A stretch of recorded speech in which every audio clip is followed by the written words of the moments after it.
Train में एक दादाजी गाना गाकर भीख मांग रहे थे। अरे दादाजी, आप तो बहुत ही अच्छा गा लेते हो। ये कहकर वो दादाजी का वीडियो बनाने लगी।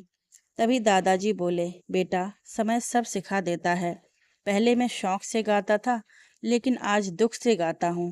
पापी पेट का सवाल है बेटा, कुछ ना कुछ तो करना ही पड़ेगा। अब मेरी उम्र इतनी तो नहीं रही कि कुछ भारी काम कर पाऊँ। इसलिए गाना गाकर ही थोड़े बहुत पैसे कमा लेता हूँ, ताकि अपनी पत्नी को दो रोटी खिला सकूं। लेकिन बुढ़ापे में यह तबीयत भी साथ कहाँ देती है बेटा। दादाजी ने कहा, जिनका नाम राधे लाल था। वैसे दादाजी, इतनी ठंड है, स्वेटर टोपी कुछ भी नहीं पहना आपने। ठंड नहीं लगती क्या आपको? बेटा, ठंड भी लगती है और भूख भी लगती है बेटा, लेकिन दोनों की लड़ाई में भूख हमेशा जीत जाती है। इसलिए ठंड को अनदेखा करके भूख के लिए आना ही पड़ता है। राधे लाल जी ने अपने आंसू पोंछते हुए कहा, अरे दादाजी, आप रोए मत। इस जिसका कोई नहीं होता उसका ऊपर वाला होता है। ये कहकर वहां मौजूद हर कोई थोड़े थोड़े पैसे राधे लाल जी को देता है। तो राधे लाल जी उन लोगों का शुक्रिया अदा करके आगे चले जाते हैं। राधे लाल जी रोज इस ट्रेन में ऐसे ही गाना गाकर भीख मांगते हैं। लेकिन इस ट्रेन में एक लड़की रोज उनको पैसे ना देकर खाना देती थी। उस दिन वह लड़की जब राधे लाल जी को खाना दे रही थी, तब राधे लाल ने उससे पैसे मांगे। जिस पर लड़की ने उनसे पूछा, क्या बात है दादाजी, आज भूख नहीं लगी क्या? बिटिया, तुम जो मुझे रोज खाना देती हो, अकेले खाने का मेरा मन नहीं करता, इसलिए तुम्हारी दादी के साथ खाने के लिए रख लेता हूँ।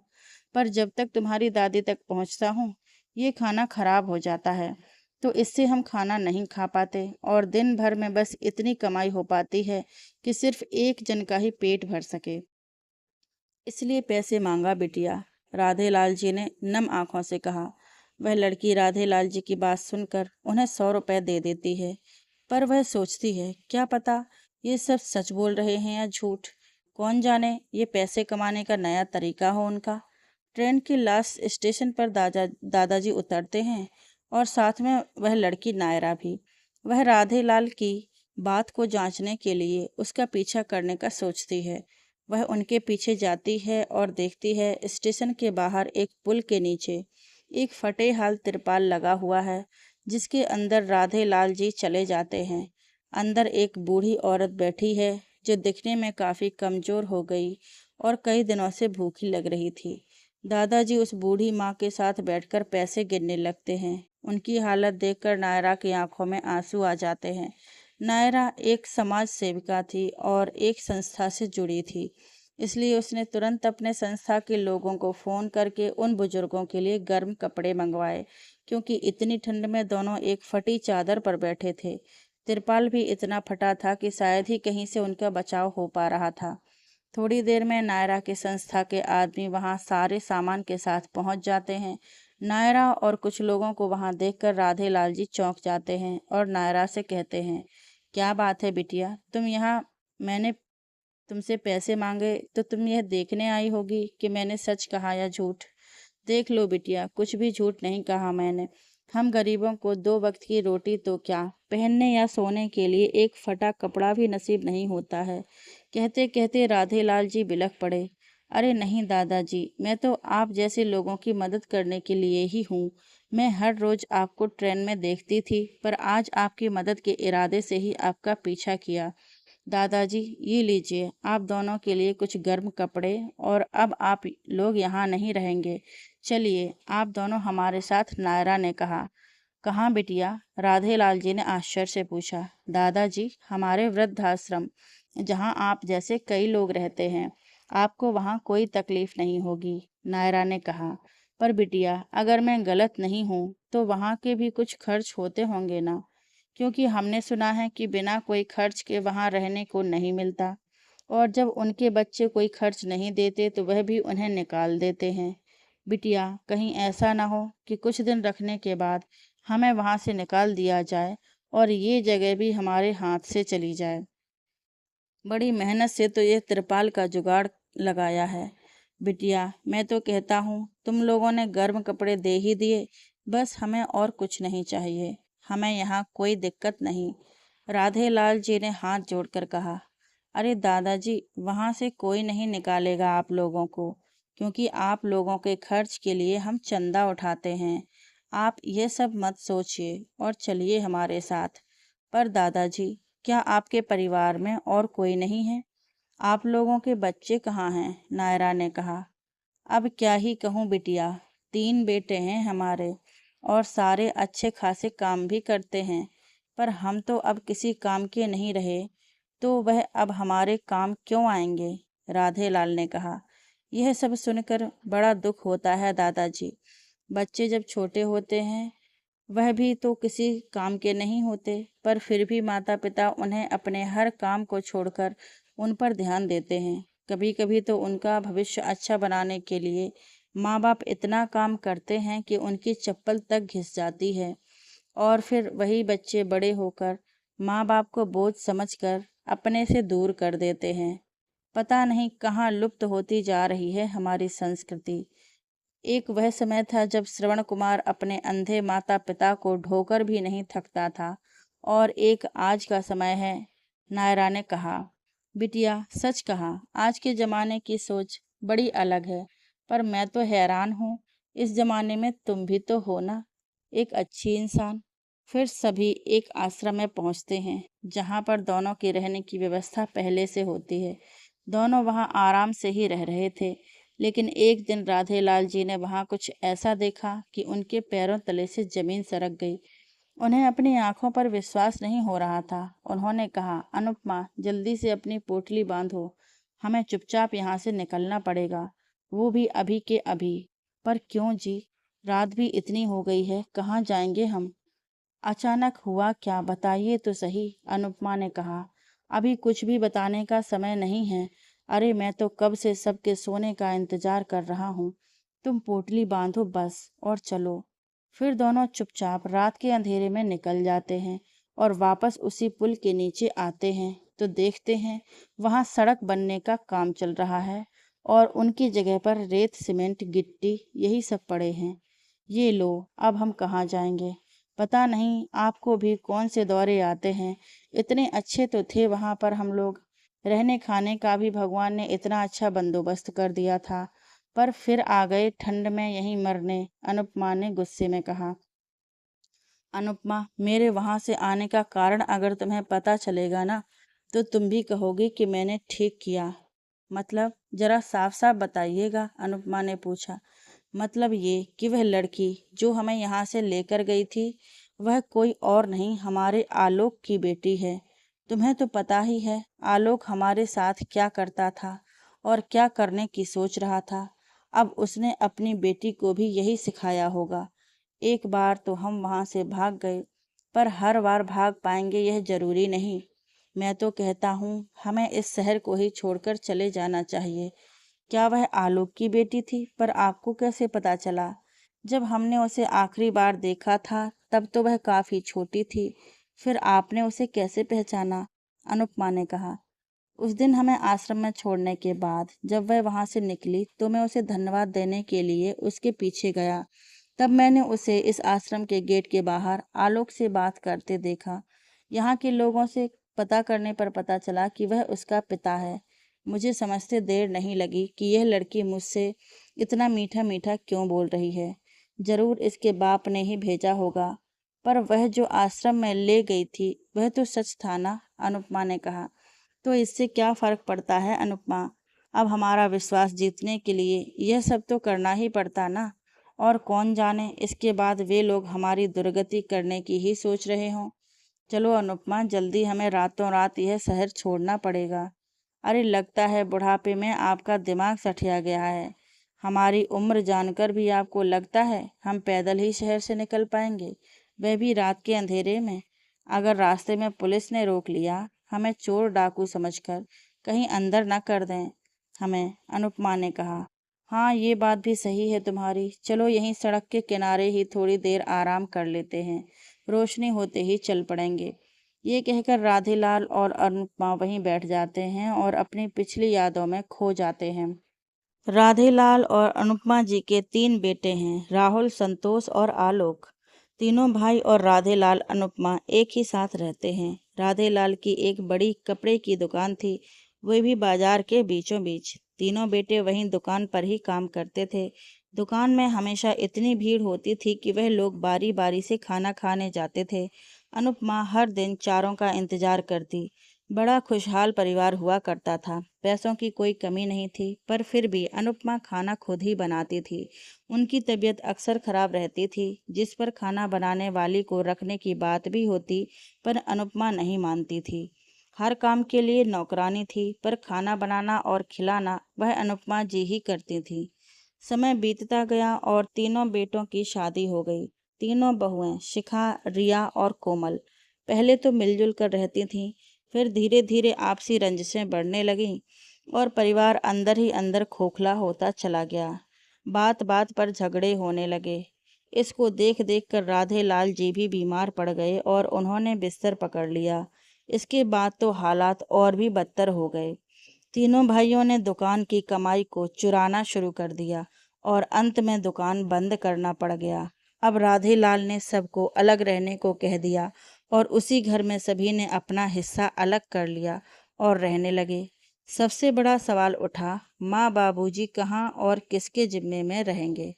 तो तीनों ने माँ बाबूजी के रहने का इंतजाम तो कर दिया, पर उनका जिम्मा लेने से कतराने लगे। सभी एक दूसरे पर माँ बाप को थोपने लगे। जिस दुकान को राधे लाल जी ने बुलंदियों पर चढ़ाया था, आज उसी दुकान का नामो निशान नहीं था, जिससे राधे लाल जी के गुजारे पर सवालिया निशान लग गया था। तीनों बेटों ने तो दुकान के पैसे हड़प कर कुछ दिनों तक का इंतजाम कर लिया था, पर राधे लाल जी तो अभी अभी बिस्तर से उठे थे। वो काफी दिनों से अपने बीमारी की वजह से काफी खर्च भी कर चुके थे। तीनों बेटों ने यह फैसला किया कि वह बारी बारी 2 महीने के लिए माँ बाबूजी को रखेंगे। वैसे माँ बाबूजी तो रहेंगे उस घर में ही, बस खाने के लिए 2 महीने तक एक बेटा खर्च करेगा। राधे लाल जी अपने परिवार की ऐसी हालत देखकर बस रो देते, पर अपनी अवस्था के कारण अपने आंसुओं को पोंछ लेते। पहले उन्हें रखने की बारी आई उनके बड़े बेटे राहुल और बहू शिखा की। शिखा तो हर वक्त उन पर चिढ़ती रहती कि पता नहीं उन्होंने ऐसा क्या कर दिया। अनुपमा जी बरसों से अपने तीनों बेटों और पति के खान पान का ध्यान रखती आई थीं। मजाल है कि उनकी देखभाल में कोई नुक्स निकाल ले, पर आज वह दोनों अपने ही घर में अजनबियों की तरह रह रहे थे। एक दिन सुबह शिखा अनुपमा जी से कहती हैं, देखिए माँ जी, अब हम तो रईस रहे नहीं, इसलिए यूं बैठकर खाने का कोई सवाल ही नहीं उठता। आज से घर के सारे काम आप करेंगी और बाहर के पापा जी, तभी आप लोगों को खाना मिलेगा। अनुपमा जी इस बात को सिर झुकाकर मान लेती हैं। बहुओं की जली कटी बातें सुन लेती हैं और रसोई में चली जाती हैं। वह दिन भर काम करती, पर फिर भी शिखा उन लोगों को खाना देते वक्त यही कहती, पता नहीं कुछ लोग अपनी अच्छी किस्मत लिखवा कर आते हैं, पूरी उम्र फोकट का खाना खाते हैं और उनको खिलाने वाला खुद पिसता रहता है। एक कप चाय जो कभी सुबह के अलावा मांग लिया उन्होंने, तो चाय का तो पता नहीं, पर ताने और बेइज्जती जरूर पिलाई जाती। कभी कभी अगर अनुपमा जी अपने आप रसोई से खाना ले लेती, तो बहू उनके हाथ से छीन लेती और बेलन या चिमटे से उन्हें खूब मारती। अनुपमा जी बेचारी पति के कारण चुपचाप सारी मार सह जाती। इसी तरह वहां 2 महीने गुजार कर दोनों अब संतोष और रिया के जिम्मे आए। ये दोनों तो और ज्यादा खतरनाक थे। राहुल और शिखा तो ताने और मार के साथ ही सही, पर खाना तो दे देते थे, लेकिन ये दोनों तो एक दिन छोड़कर खाना देते थे और एक बिस्किट में काम चला लेते थे। कहते थे कि उनकी कमाई इतनी नहीं है, अपना पेट तो भर नहीं पाता और 2 लोगों का कहाँ से जुटाएं। हमारे लिए ही तो घर पर खाना नहीं बनता, पर अपने कमरे में चुपचाप बाहर से खाना खा लेते। राधे लाल जी चुपचाप रो लेते और अनुपमा जी भी, पर दोनों एक दूसरे को कभी समझने नहीं देते। अनुपमा जी पड़ोसी से मांग कर राधे लाल जी का पेट भर देती, पर खुद भूखी रहती। दिन बीतते गए, फिर बारी आई आलोक और कोमल की। अब तक दोनों भाइयों से प्रताड़ित राधे लाल और अनुपमा जी अब इनसे भी वही उम्मीद लगाए आते हैं, पर दोनों भाइयों से हट कर थी आलोक की सोच। उसने अपने माता पिता को मुफ्त में खिलाने की जगह उनका इस्तेमाल कर पैसे कमाने की सोच रखा था। उसने राधे लाल जी से कहा, पापा आप तो जानते ही हैं कि हमारी दुकान बंद हो गई है और ऐसे में मैं वापस से उस दुकान को खड़ा करना चाहता हूँ। अगर आप मेरा साथ दें तो हम कर भी देंगे।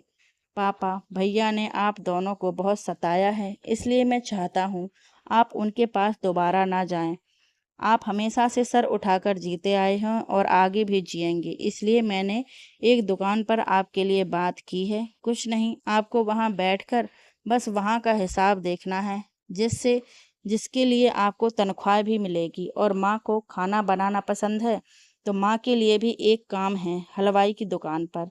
मैं भी कोई काम करूँगा, सब मिलकर पैसे कमाएंगे तो जल्दी ही अपनी दुकान फिर खुल जाएगी। देंगे ना आप मेरा साथ पापा?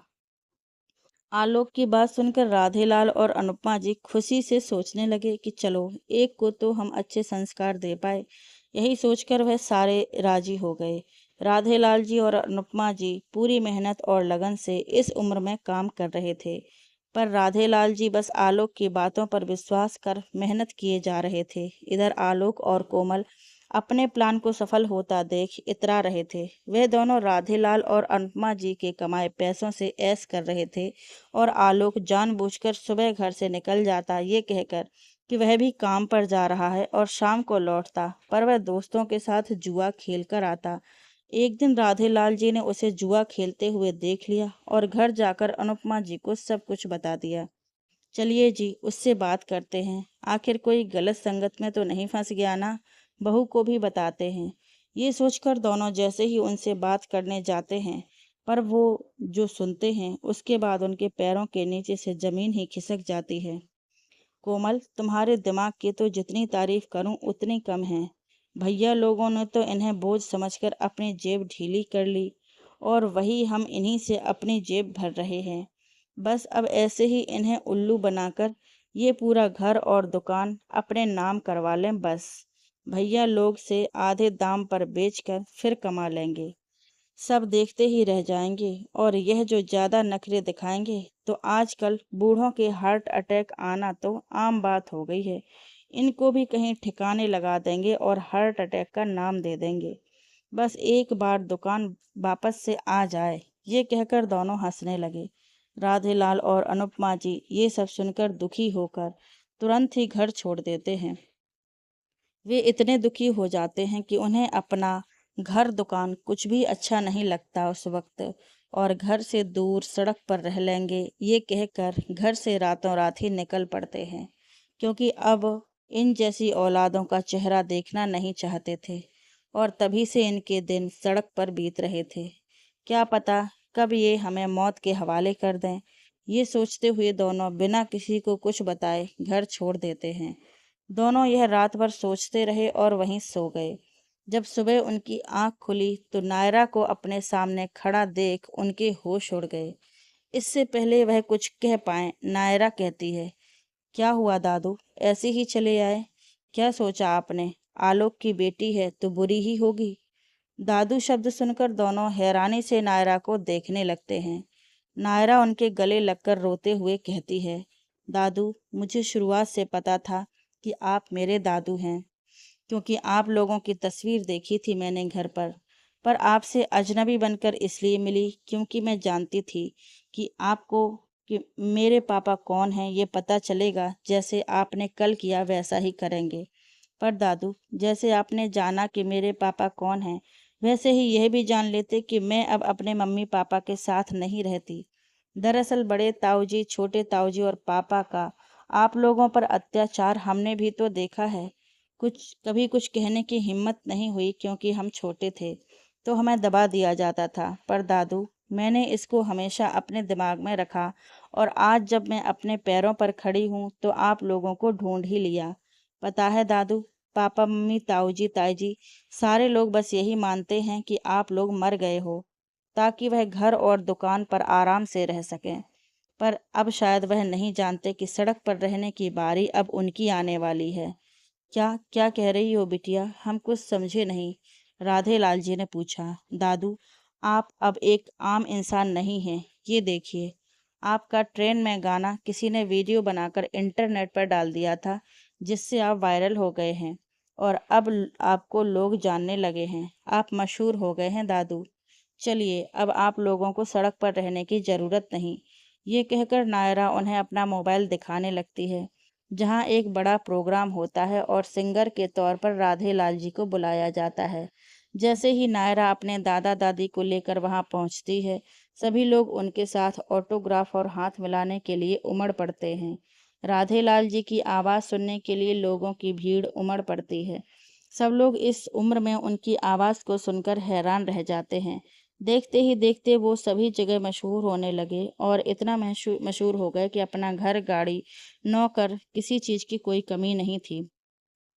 अब एक दिन अनुपमा जी नायरा को गले लगाते हुए बोली, शुक्रिया बेटा, हमारी ज़िंदगी में आकर हमें इस काबिल बनाने के लिए। पर बिटिया, उस दिन तो मैंने तुम्हें आलोक के साथ देखा था, फिर तुम कैसे कह रही हो कि तुम उसके साथ नहीं रहती हो? हाँ दादू, मेरे घर छोड़ देने पर वह यूं ही अक्सर मुझे मनाने और साथ ले जाने आते हैं। पर दादू, आप यह सब छोड़ो, हमें सबसे पहले वहां जाकर आपके परिवार की दीमक को हटाना है। अब उनको भी पता चले कि जिस माँ बाप को उन्होंने बोझ समझकर घर से फेंक दिया था, आज लोग उनकी एक झलक पाने के लिए भी तरसते हैं।